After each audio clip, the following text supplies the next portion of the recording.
Welcome back to the Knock-On Effect, the rugby show where we say what the pundits won't. So the first round of the Autumn Nation series is in the books, and we learned something really important. In today's video, we're going to discuss all the games, and answer the question, what was the one major thing holding Ireland back? So without further ado, let's get stuck in.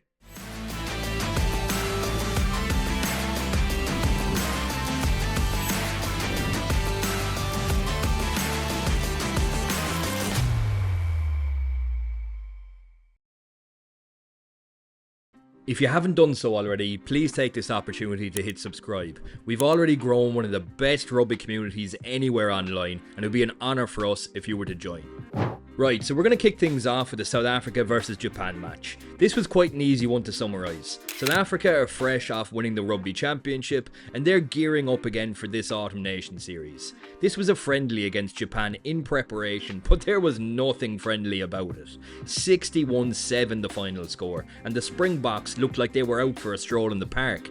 They were just head and shoulders better than Japan. This was a classic South Africa performance. Their set piece was phenomenal, and they had big ball carriers willing to take on the ball and crash over the gain line phase after phase. And the Japanese just hadn't a clue how to defend the waves of attacks. Khaleesi led the box up front, and Sasha, Feinberg and Ganazulu delivered the killer blows from the back line. They looked incredibly impressive, a team brewing with confidence. The subs rolled off the bench early, and each and every player executed their role with precision. Eddie Jones finds himself yet again in a position where a rugby nation has handed him the keys, and he's struggling to even get the car started, something that the Wallabies will be very familiar with. Watch that for a segue. England hosted Australia in their first Autumn Nations fixture, and it was a fantastic performance from the English. Another team where they were fully confident of their roles. We saw it in last year's Six Nations. We actually did a breakdown of the different play styles we saw back then. I'll leave a link in the description if you want to go back and watch it. But Borthwick's men seem to really be clicking towards the end of that campaign, and we're seeing it again this November. George Ford orchestrated the backline fantastically from out half, while the pack were as dogged as ever. One player that I thought who really stood out was winger Emmanuel Feawoboso. He's an athletic specimen who fits their game plan perfectly, challenging the high ball. The English are really putting their eggs in one basket, the old-fashioned up and under. More often than not, they are attacking through an aerial bombardment. Alex Mitchell box-kicked excellently, while Ford rained down fire on the Wallabies. Ben Earl and Henry Pollock both scored tries from this tactic at the weekend, and it's working a treat for them. They're putting huge pressure on their opponent's back three, defending with their lives, and they well and truly controlled the Wallabies. Australia weren't bad. Angus Bell, the soon-to-be Ulsterman, put in a great shift holding up a try early on. Alex Potter, the Wallabies magician, pulled off a brilliant breakaway try, but really, they allowed England to dictate the play, and they were only ever reacting. You're always going to be second best if you allow your opponents to come at you.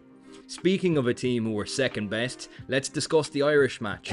We already did a full player rating video, so I'll leave a link to that in the description as well if you missed it, but really it just wasn't our night. I think the vast majority of rugby fans agree that Tadhg Beirne's red should never have been a red. If you think it was, chances are that you're very happy it was.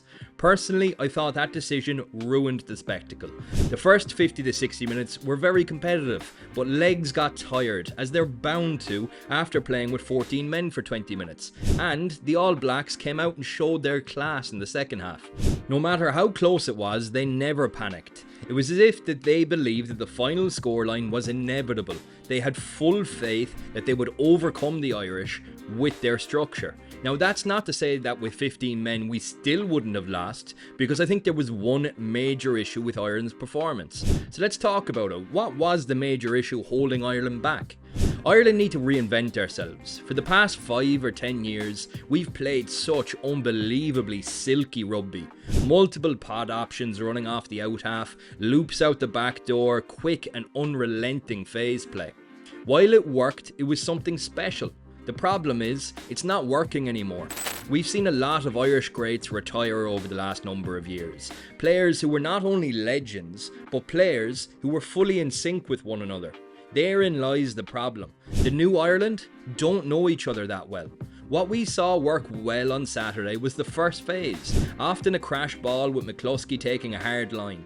The further we got away from phase 1, the less sure we looked of ourselves. Our possessions often ended with Crowley trying something creative. Sometimes it worked, often it didn't. I keep hearing this narrative that he was going off script, and it's the same as this undercooked nonsense I keep hearing. One pundit says a word and everyone piles in off the back of it. Crowley isn't going off script. There is no fucking script. Teams have us figured out. If they slow down our ruck speed, we're just left with static runners. Now on Saturday, we saw Crowley kick a lot more because that is a solution to the problem that we found ourselves in. We're in no man's land. We don't have the physicality that South Africa do to make that unrelenting phase play work, and we're not fully committing to a new kick-heavy approach either, with everyone in tune with one another as England are.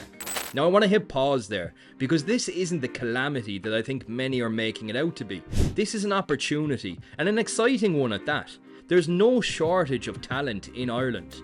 What we are short on is a clear identity at the minute. I firmly believe that the Leinster versus Munster match perfectly epitomised this. Leinster were playing in a style that usually worked for them, but their phase play was well and truly figured out as they banged again at the same door over and over again, but it wasn't giving in.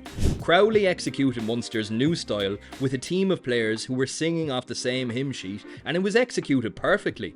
It's Andy Farrell's job now to get Ireland in sync with one another, but he's going to have to start acknowledging that this will be a transitional period.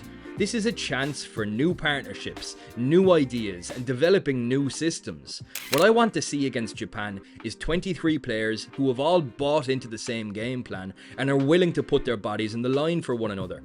On one hand, yes, this is the major thing holding Ireland back. But on the other hand, this could be Ireland's biggest strength. We're 2 years out from a World Cup, and we often peak at the wrong times. If we now acknowledge that this is a transitional period and Andy Farrell goes back to the drawing board, I have faith that he can pull a rabbit out of the hat here. But that has to start now. We need to start seeing a change, starting with Japan. Look, I'm not going to go through it player by player, but here's the team that I'd like to see. A mix of starters from the All Blacks match in key positions for the sake of building cohesion, and enough rotation to give us a fresh look while hopefully preventing injuries.